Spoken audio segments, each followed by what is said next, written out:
असा कसा गेला? किती हाका मारल्या पण थांबला नाही. काय झालं अचानक?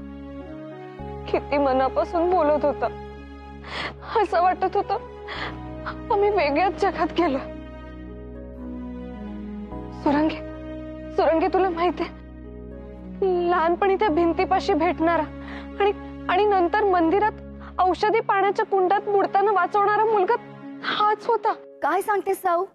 म्हणजे जन्मोजन्मीचीच ओळख आहे म्हणायची तुमची. त्यानेच ते दिव्य सुगंध असलेलं सुमरूचं फूल दिलं होतं ना तुला, आणि तेही देवळात. म्हणजे देवी मातेचाही तुमच्या प्रेमाला आशीर्वाद आहे. प्रेम प्रेम म्हणजे काय मला माहित नाही, पण काय? पण तो मला खूप जवळचा आणि ओळखीचा वाटतो ग. अगं साऊ, तेच तर प्रेम. प्रेम?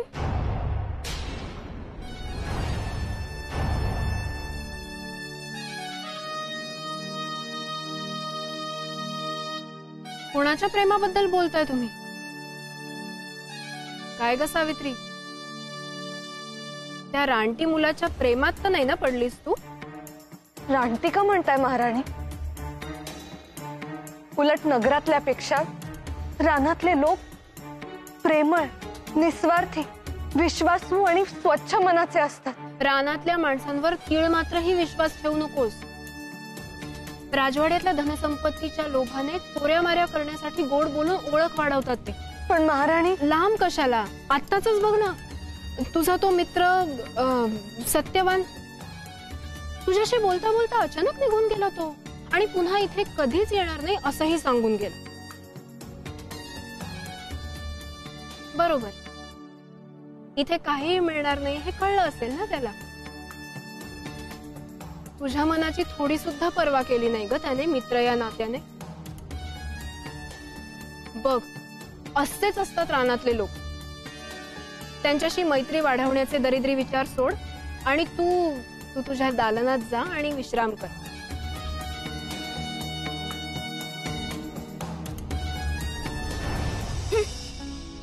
म्हणे रानातील लोक विश्वासघातकी असतात. महाराणी म्हणतायत ना, त्या अर्थी बरोबर उलटच असणार. तुझं मन सांगेल तू तेच कर. तिच्या मनाप्रमाणे वागायला लागलो तर राज्य लयाला नेईल ती. राजमाता, फार काळजी वाटते आम्हाला. उगाच रडकथा नकोय. काय झालंय ते नीट सांगा. सावित्रीला भेटायला रानातून एक युवक आला होता. काय? पण रानातल्या युवकाला राजवाड्यामध्ये प्रवेश मिळालाच कसा? तेच, अत्यंत कडक चौकी पहारे ओलांडून तो आला. म्हणजे हिनेच काहीतरी क्लुप्ती केली असणार. तरी खूप मोठ्या प्रयासानं त्या युवकाला मी राजवाड्याबाहेर घालवून दिलं. उत्तम केलं. पण अजून धोका टळला नाहीये. तो गेला म्हटल्यानंतर सावित्री व्याकुळ झालीये. त्याच्या वाटेकडे डोळे लावून बसलीये, उसासे टाकतीये. काहीतरी करा आणि आवरा सावित्रीला. फार कठीण नाहीये ते. तशी ही सावित्री आता विवाहयोग्य झालीये, तेव्हा तिच्या स्वयंवराची व्यवस्था करूयात. नाव स्वयंवर असलं तरी वर तिच्या नव्हे, आपल्या पसंतीचा हवा. तेव्हा सर्वत्र निरोप धाडले आहेत असा कांगावा करा. पण प्रत्यक्षात मात्र आपल्या मर्जीतल्या, आपल्या शब्दाबाहेर न जाणाऱ्या विश्वासू 4 देशांच्याच राजकुमारांना बोलवा. त्या 4 पैकी एकाची निवड करून तिला तात्काळ विवाह बंधनात अडकवून टाकू. म्हणजे विषयच संपला. ते प्रेमाचं भूत तिच्या डोक्यावर चढण्याआधीच उतरवलेलं बरं. राजमाता, आपला उपाय अगदी योग्य आहे, उत्तम आहे. पण या योजनेमध्ये काही त्रुटी आहे. म्हणजे आपली योजना जर सफल व्हायला हवी असेल तर महाराज आणि सावित्री यांची ताटातूट व्हायला हवी.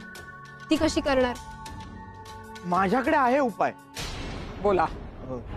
स्वयंवराची घोषणा झाल्यावर राजकन्येनं राजमातांच्या दालनात राहावं असं अनिवार्य केलं जाईल आणि शास्त्राधार देऊन स्वयंवरात वराची निवड करेपर्यंत पित्यानं कन्येचं मुखावलोकन करायचं नाही असं आग्रहपूर्वक सांगावं लागेल. सावित्रीच्या हितासाठी हे सारं करत आहोत हे म्हटल्यावर महाराज विरोध करणार नाहीत असं वाटतंय तुम्हाला? ते काम तुम्ही आमच्यावर सोपवा. मुळात सावित्रीचा स्वयंवर म्हणजे वराची निवड करण्याचं स्वातंत्र्य केवळ आणि केवळ सावित्रीला आहे हे जर महाराजांच्या मनावर बिंबवलं तर त्यांचा विरोध असलाच तरी तो मावळेल. बरोबर आहे तुमचा मुद्दा. म्हणजे आता आपण सर्वांनी मिळून तो रानटी मुलगा सावित्रीच्या मनात भरलाय हे महाराजांना कळू न द्यायची खबरदारी घ्यायची. कळलं? बाकी साऱ्या गोष्टी तुम्ही दोघांनी घडवून आणा, अमात्यांना हाताशी धरून. प्रणाम राजमाता.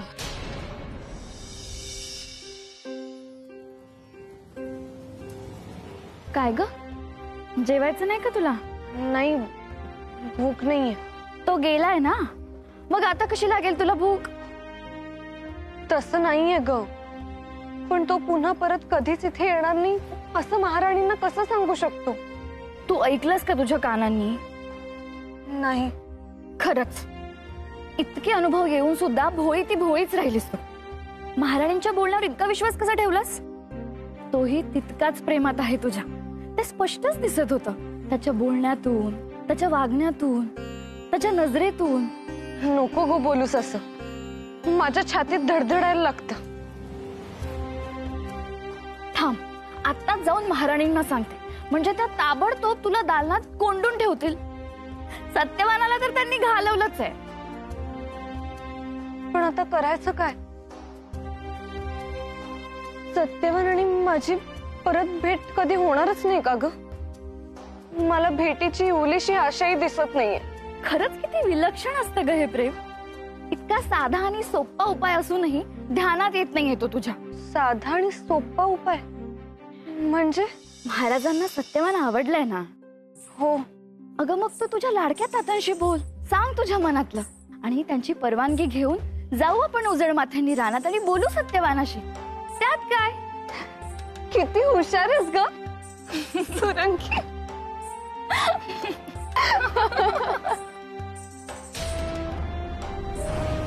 काय चाललंय?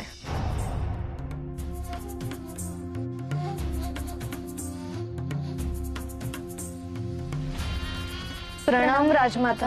प्रणाम महाराणी. कशासाठी एवढा आनंद चालला होता? ते महाराज झपाट्याने बरे होत आहेत ना, तर सावित्रीला खूप आनंद झालाय. मग आता त्या आनंदात भर पडेल अशीच बातमी घेऊन आलोय आम्ही. म्हणजे? सावित्री, तू मद्र देशाची राजकन्या आहेस, तेव्हा रीतीप्रमाणे तुझं वय विवाहासाठी योग्य झाल्यावर तुझ्या स्वयंवराची घोषणा करायला हवी. पण राजमाता. घाबरू नकोस. आपल्या राजघराण्याला शोभेल असा शूर आणि धाडसी राजपुत्र नक्कीच मिळेल स्वयंवरात. रीतीप्रमाणे सर्वत्र निरोप धाडलेत आम्ही, त्यासाठी उत्तम मुहूर्तही शोधलाय आम्ही. त्या दिवशी सारे राजपुत्र दाखल होतील आणि त्यातूनच एकाची निवड होईल. अर्थात ती निवड सर्वस्वी तुमच्या मनावर असेल. माझ्या मनाचा विचार. स्वयंवराआधी नाही म्हणत आहोत आम्ही. स्वयंवर हे रीतीप्रमाणेच होईल. अर्थात स्वयंवराला आलेल्या कोणत्या राजपुत्राला वरायचं याचं पूर्ण स्वातंत्र्य तुम्हाला आहे. नाही सहभागी व्हायचंय आम्हाला स्वयंवरात. आमचा वर आम्ही स्वतः देशाटन करून निवडू. ते शक्य नाही. आम्ही जे सांगतोय तसंच करायचं. या बाबतीत कोणतीही अवज्ञा खपवून घेतली जाणार नाही. काळजी नको करूस सावित्री, उत्तम वर शोधायला आम्ही तुला मदत करू.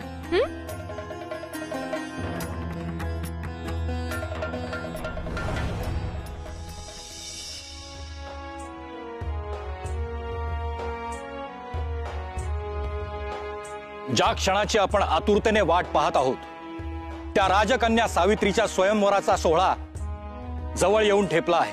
महाराज अश्वपती यांची लाडकी कन्या, तेजस्वी, रूपवान, सर्व गुण संपन्न आहे.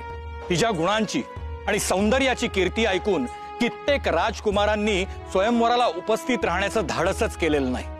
जे उपस्थित आहेत ते मात्र याच आत्मविश्वासाने आले आहेत की ते सावित्री सारख्या अद्वितीय कन्येला सुखी ठेवू शकतात आणि तेच सुयोग्य वर आहेत.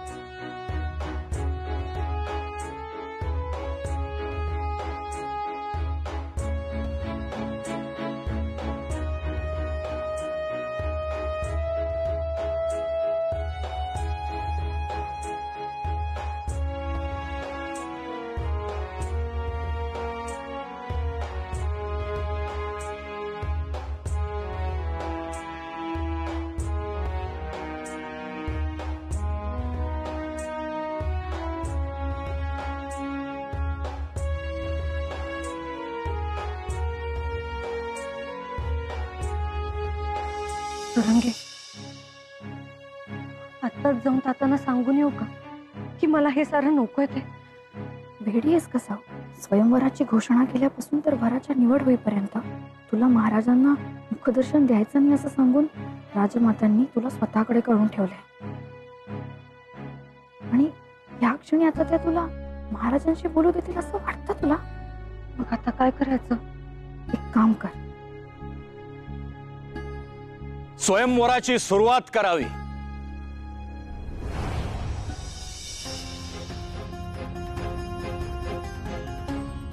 ईश्वराला आणि राज्यसभेतील साऱ्या ज्येष्ठांना माझा विनयपूर्ण प्रणाम. विवाह प्रत्येक युवक आणि युवतीच्या आयुष्यातला महत्वाचा क्षण असतो. आपल्या जीवनाचा जोडीदार कसा असावा, आपला सहचर कसा असावा, या बाबतीत प्रत्येकाच्या मनात एक विविध कल्पना असते, विविध स्वप्न असतात आणि मग त्या कल्पनेनुसार आपला वर निवडण्याचं प्रत्येकाला स्वातंत्र्य असतं आणि म्हणूनच स्वयंवर रचलं जातं. विशिष्ट वराशी विवाह करण्याची आज्ञा देण्याऐवजी राजमाता, महाराज आणि महाराणी यांनी माझ्या स्वातंत्र्याचा मान राखला. यासाठी धन्यवाद. सावित्री, म्हणूनच तर वेळ वाया न घालवता उपस्थित राजकुमारांचा परिचय करून घ्या आणि सुयोग्य वराची निवड करा. होय सावित्री, निसंकोचपणे आणि निर्भयपणे निवड करा. निर्णय सर्वस्वी तुमचा असेल.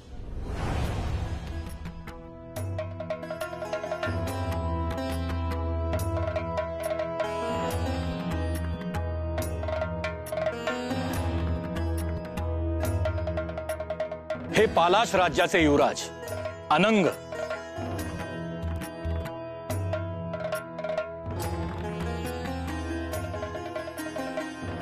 आपल्याला भेटून खूप आनंद झाला राजकुमारी. आपलं लावण्य एखाद्या अप्सरेलाही लाजवेल असं आहे. पालाश देशाच्या महाराणी म्हणून खचितच शोभाल तुम्ही. आमचं राज्य संपन्न आहे, सुखविलासांनी युक्त आहे. पुढील कित्येक पिढ्यांनी काहीही न करता ऐश्वर्य संपन्न आयुष्य व्यतीत करू शकतो आपण. आयुष्यात काही काम करावं असं नाही वाटत का तुम्हाला? त्याची आवश्यकताच काय? पूर्वजांनी प्राप्त केलेलं वैभव उतू जात आहे पालाश देशात. त्यात नाहून तृप्त व्हाल तुम्ही. आणि म्हणूनच आम्हाला खात्री, संपत्तीचा पूर वाहत असलेल्या पालाशच्या युवराजाचीच आपण वर म्हणून निवड कराल. क्षमा आणि शुभेच्छा.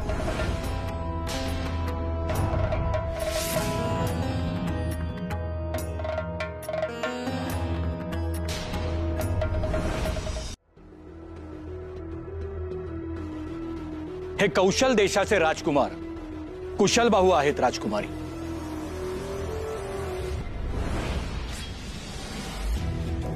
आपल्याला भेटून आनंद झाला.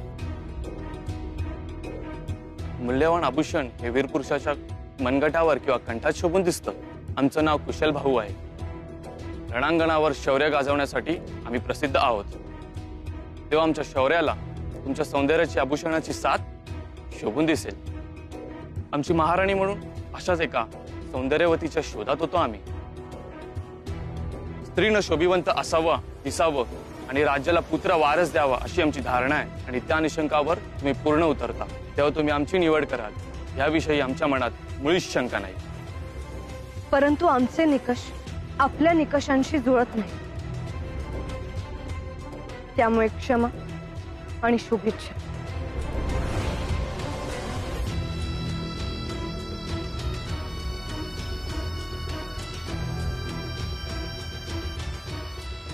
हे मध्व देशाचे युवराज मुचकुंद यांना अनेक कला अवगत आहेत.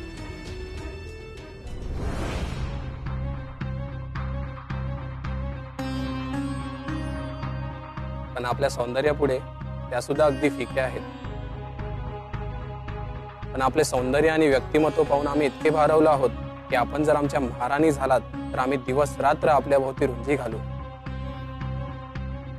आपली शिल्प घडवू, आपले चित्र रेखाटू, आपल्यासाठी वाद्यही वाजवून दाखवू. इतक्या कला अवगत आहेत तुम्हाला? पण आमच्या पिताश्रींना तसं वाटत नाही. त्यांना वाटतं आम्हाला काही येत नाही, पण आम्हाला सगळं काही येतं. पण विवाहानंतर तुम्ही हेच केलं तर राज्यकारभार कोण करणार? करेल की कोणतरी नेमलेला माणूस. आम्ही नाही त्यात लक्ष घालत.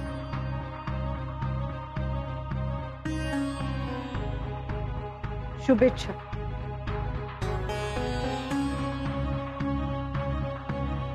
अश्वपती, अहो काय चाललंय हे? काय म्हणजे? सावित्रीच्या आयुष्याचा प्रश्न आहे, निर्णय तिला घ्यायचा आहे. हे वक्रटाक देशाचे युवराज वज्रसेन.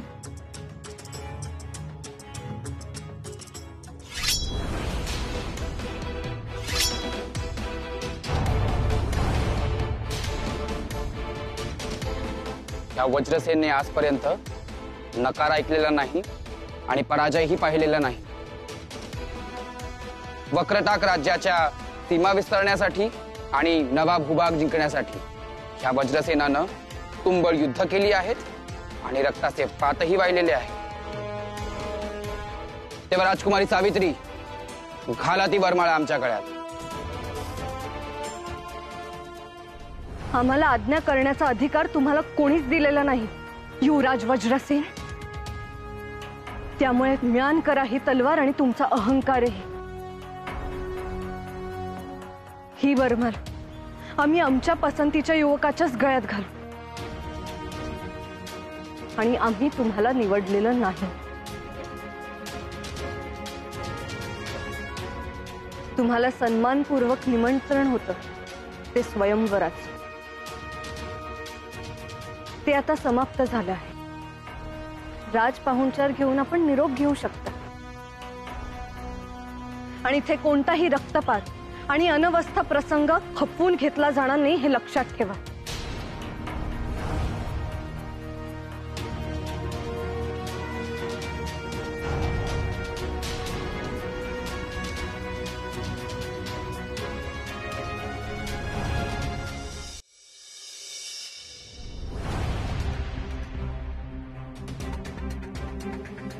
हा काय उद्दामपणा आहे? तुमच्याच उज्ज्वल भविष्याचा विचार करून आम्ही या स्वयंवराचं आयोजन केलं होतं. एकापेक्षा एक वरचढ असे राजपुत्र तुमच्याशी विवाह करण्यासाठी उत्सुक होते. ताता,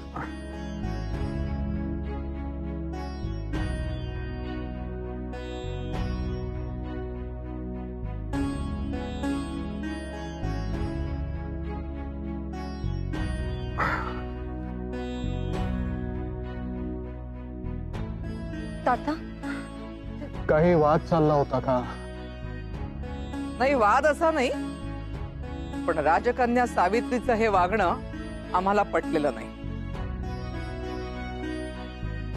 स्वयंवराला आलेल्या देखण्या आणि कर्तबगार राजपुत्रांपैकी एकाचीही निवड करू नये ना. ही मनमानी झाली, अडेल तट्टूपणा झाला. यामुळे मद्र देशाची अपकीर्ती होईल आणि सावित्री ही एक घमेंडखोर राजकन्या आहे असा संदेश जाईल दूरवर. राजमातांच्या म्हणण्यात तथ्य आहे साऊ. माझा वर मी निवडावा हे तर खरं आहे ना? प्रश्नच नाही. मग आजच्या राजपुत्रांमध्ये मला एकही वर आवडला नाही हे सांगितलं तर एवढा गदारोळ का? तुला नक्की हवंय तरी काय? वैभवापेक्षा मी कर्तृत्व पाहिजे, स्वाभिमान पाहिन आणि मेहनत करण्याची तयारी आहे का हे पाहिन. तो राजघराण्यातला नसला तरी चालेल, सत्यवचन आणि चांगल्या वाईटाची जाण असलेला हवा, जो आपल्या उदंड बाहुबलाचा उपयोग फक्त सत्कर्मासाठी करतो. असा वर मिळणार कुठे?